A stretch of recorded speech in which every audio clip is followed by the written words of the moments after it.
في مكان مش بيكون فيه أي صوت غير صوت الموت وهو بيقرب ليك. بتلاقي نفسك لوحدك محبوس فوق قطعة جليد بتدوب تحت رجلك أصلا. مع كل لحظة بتعدي مش بس الأرض من تحت بتختفي، ده الأمل كمان بيزول معاها. خلينا نشوف قصتنا النهاردة. بيبدأ الفيلم بسؤال وجودي عن الحياة والموت والأمل، وبتظهر بنت وسط الجليد لوحدها ومفيش ولا صنف البشر حواليها، وبتفضل تصرخ وتطلب بس محدش بيسمعها. وبعدين بنعيش مع إيميلي قصة شغف وأمل بيتجدد كل يوم، وبنبدأ معاها وهي بتصحى فجأة في وسط البحر الجليدي والجو ساقع بشكل مش ممكن، وبتبدأ تدور على الحاجات اللي كانت معاها وتليفونها والأكل والمية، وبتستخدم ورقة ومراية علشان تعكس أشعة الشمس فتحرق الورقة وتولد حرارة تدفيها وتسيح التلج تشربه. وبتلاقي تليفونها لكن للأسف شاشته بتكون مكسورة وعطلانة ومش بتقدر تتصل بحد تطلب مساعدة، لكن لو حد اتصل بيها هتقدر ترد. وبيعدي الوقت وبتحاول تتأقلم مع الوضع، وفجأة بتشوف طيارة معدية في السماء، وإيميلي بتفرح جدا بها وبتقوم تشاور لها وتصرخ يمكن حد يسمعها، وتحاول تلفت انتباهها، لكن لسوء حظها الطيارة بتمشي في اتجاه بعيد ولا حد بيلاحظها. وبنعرف ان في الوقت نفسه فرق الانقاذ انتشرت في البحر تدور عليها، واصحابها اللي كانوا معاها في الرحلة بلغوا الشرطة انها اختفت بعد ما قالت لهم انها محتاجة تكون لوحدها شوية وبعدت عنهم.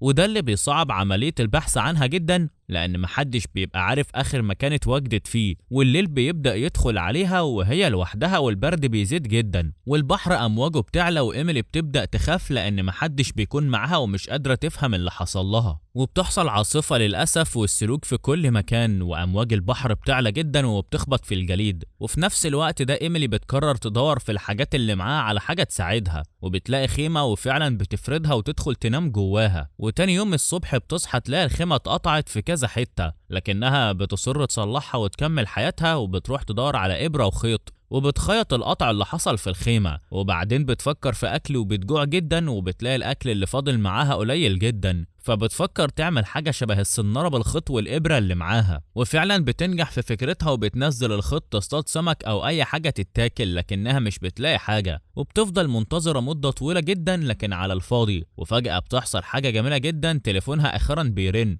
وقتها بتسيب السنارة بسرعة جدا وتجري ناحية تليفونها، ولما بتمسكه بترد بصعوبة جدا لأنه بيبقى جايب شاشة، وبترد وتسمع صوت راجل وبيطلع إنه شغال في شركة تبريد وتكييف وصيانة التكييفات، وكان متصل بزبونة بيبقى عندها أعطال في التكييف بتاعها. وساعتها إيميلي بتستنجد بيه وتطلب منه المساعدة وتوصف له الوضع اللي هي فيه، فبتقوله انها في محيط متجمد ولوحدها تماما ومحتاجة مساعدة. في البداية الراجل بيفكرها بنت بتهزر او الحوار هيطلع كدبة ابريل الكاميرا الخفية كده يعني، فبيكمل كلام معاه وهو بيهزر ومش بياخد كلامها بجدية اطلاقا. ولحظاته بينهي المكالمة، وإيميلي بتبص على التليفون وتفضل مركزة على امل انه يتصل تاني او النجدة توصل لها، وبيكون عندها يقين رهيب ان نجدتها هتكون في المكالمة دي. وبيعدي عليها الوقت والشمس بتطلع، وبيبدأ الجليد اللي واقف عليه في الذوبان حتة حتة، وبتتساقط قطع التلج بعد ما بتدوب في البحر، وده بيزود خوفها وقلقها من تاني. وبتفضل تراقب المكان حواليها تدور على اي طيارة او سفينة معدية عشان تشاور لها. وقتها بتلاحظ وجود سفينة بعيدة جدا عنها، وفجأة بتفرح أوي وتتحمس وتصرخ للسفينة علشان تلفت الانتباه ليها، ولكن الموضوع بيفشل. فساعتها بتفكر تستخدم المراية بتاعتها عشان تعكس ضوء الشمس على السفينة فيلاحظوها، ولكن برضه السفينة بتبقى على بعد كبير جدا منها ومحدش بيكون منتبه ليها، فبتقرر تنط على الجليد علشان تلفت نظرهم ليها، ولكن الموضوع بيفشل للمرة الثالثة. ومن كتر التنطيط التلج اتكسر وسح في البحر، وإيميلي بتغرق في المية. التلج والسقعة بتكون في قمتها، ولكنها بتقاوم وبتحاول تعوم لغاية ما بتقدر انها تمسك في الجليد، ومنه بتتنقل لغاية ما بتوصل لقطع التلج وبتمسك فيها وترجع تقف عليها، بس جسمها كله ولبسها بيكونوا اتبلوا خالص والجو برد موت. وقتها بتقعد فوق التلج وتحاول تاخد نفسها وتهدى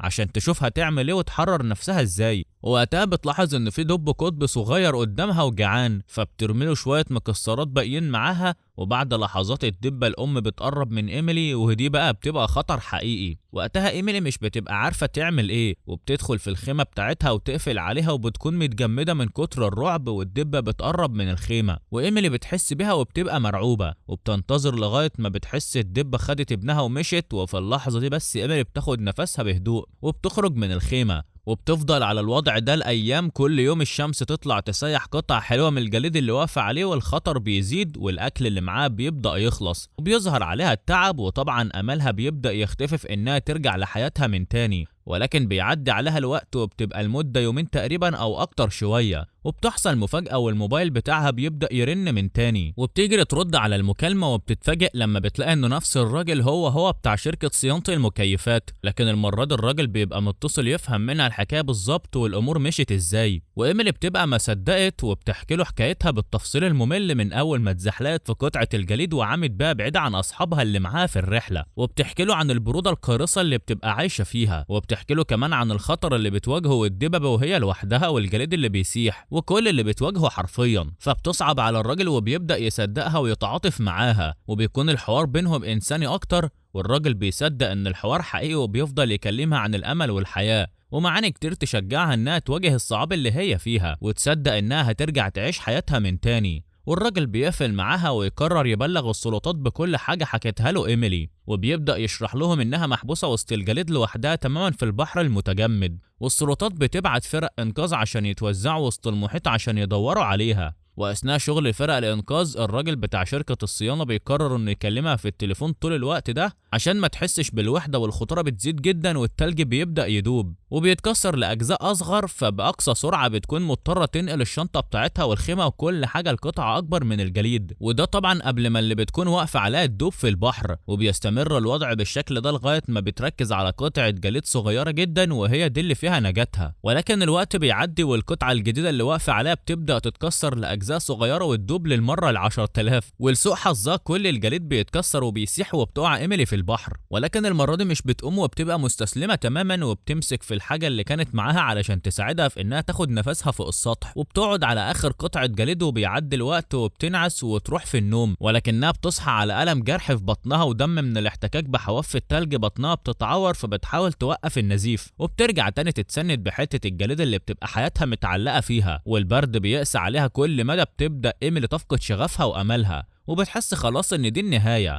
وبتبص لتحت وبتستسلم وبتبقى هتموت من العطش. وسبحان الله في نفس الوقت ده السما بتمطر بغزارة، فبتبص لفوق وتفتح بقها وترتوي، وفي نفس اللحظة دي بتسمع صوت بيكون عبارة عن صوت الحياة بالنسبة لها، وبترفع وشها لفوق بتلاقي طيارة، ومش بتبقى قادرة تصدق نفسها ولا قادرة تجمع قوتها وتشاور للطيارة عشان يلمحوها. ولكن الطيارة بتكون طيارة فريق الإنقاذ، واللي بيلاقيها بمجرد ما بتحرك دراعاتها في البحر والطيارة بتقرب منها، وبكده يبقى تم إنقاذ إيميلي بعد ما صحتها بقت في الأرض. ولكن فريق الإنقاذ بياخدها على المستشفى وبتقعد مدة، وبتتعافى من تاني وتخرج وتركب القطر وبتروح مكان جميل وسط جنينة وخضرة وطبيعة، وبعدها بتدينا رسالة جميلة وتقول إنها في النهاية رجعت تعيش حياتها على الرغم إن الفترة دي كانت بتسحب من روحها، لكن في النهاية هي موجودة وبتعيش حياتها عادي. وفي نفس الوقت ده بتمسك تليفونها وبتتصل بالرقم بتاع شركة الصيانة وبتقول له أهلا، وبتسأله لو عندهم تكييفات للبيع، فبيضحك وبيسألها إيميلي، فبتقول له أيوة، وطبعا بتفضل تشكره على إنه خلق لها فرصة تعيش من تاني. وبكده بيكون خلص فيلمنا النهارده.